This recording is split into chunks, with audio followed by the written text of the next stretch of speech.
have to say right now, I represent 25 community mental health agencies throughout the state of Georgia, who are the safety net for the state. They're public not-for-profits, so some days they're state entities and some days and in other ways they're not.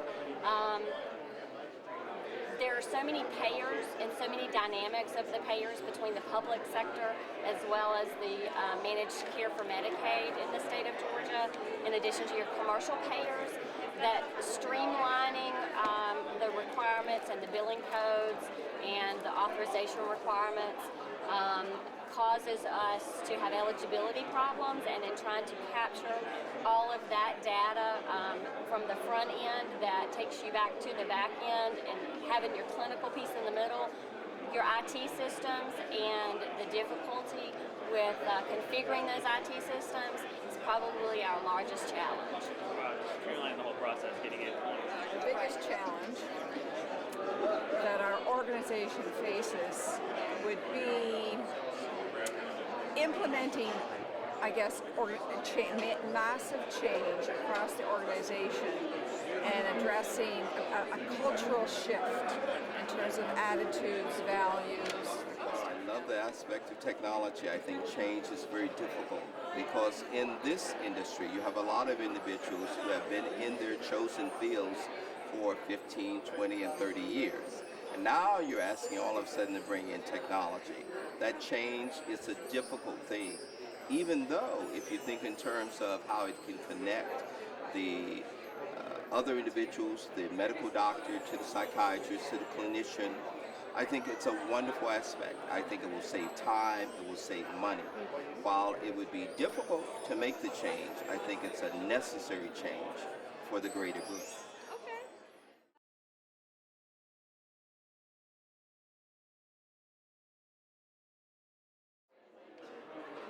We're actually fairly far along in using technology. We're using telepsychiatry. We have a collection of 9 MHMR centers in East Texas that have banded together. We're building a wide area network that will allow us to cut down a lot of our meetings, be able to do video conferencing, those kind of things. And we have put laptops in the hands of many of our field station providers so that they can record their notes and stuff. It's huge. It's huge in regard, well, as I said, we're right now embarking upon the electronic record and the ability of that, we've been able to speak with the surrounding organizations within the community, and as is going to be explored more deeply here is even using technology in terms of helping patients in recovery and connecting, with their care providers. It's huge. It's a major communication piece.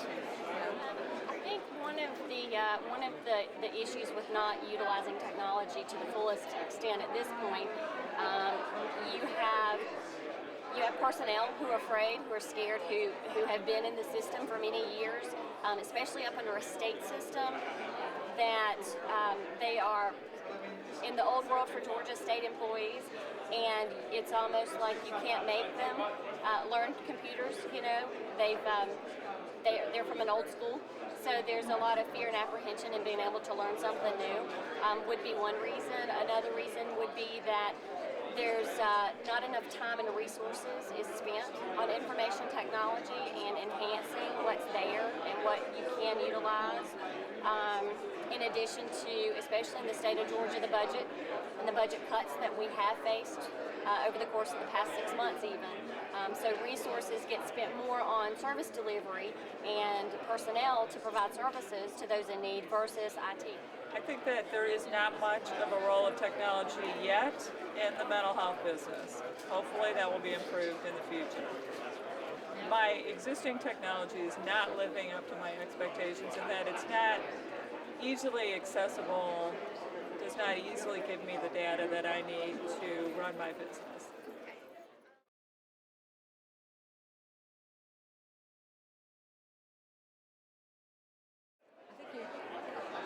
In terms of what's most important, I think you've probably identified all the most common. Yes, user-friendly. especially if you're starting an organization where there hasn't been a lot of technology being used, and you've got to get staff to pick it up very, very quickly, but also has to be something that speaks or is integrated well with technology within other organizations. And I guess and cost efficient. Money makes a big difference to how much it's going to cost, but again, it's bang for the buck. If you need a good tool, you're going to have to put the money out as well. But user-friendly will probably be the foremost when you're trying to help people to learn the tool and integrate it quite quickly.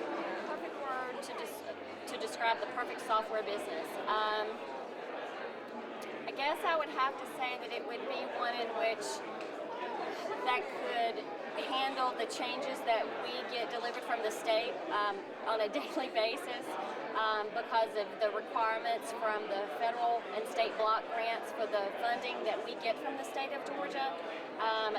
Not always do we have enough time to be able to be proactive and implement changes to codings or to requirements in the systems, in addition to the clinical data that is needed because of the requirements that they get, and as it travels down the pike, we don't have enough time to react in a proactive stance, I guess. And so there are a lot of errors that can occur. So I know that's not one word. One word would be streamlining. I guess I keep going back to that, but that is so important. The technology that we'll need to depend on in the future will need to be mobile, will need to be easily accessible, will need to be real time, and we'll need to be able to give data back so that the technology can drive clinical decisions.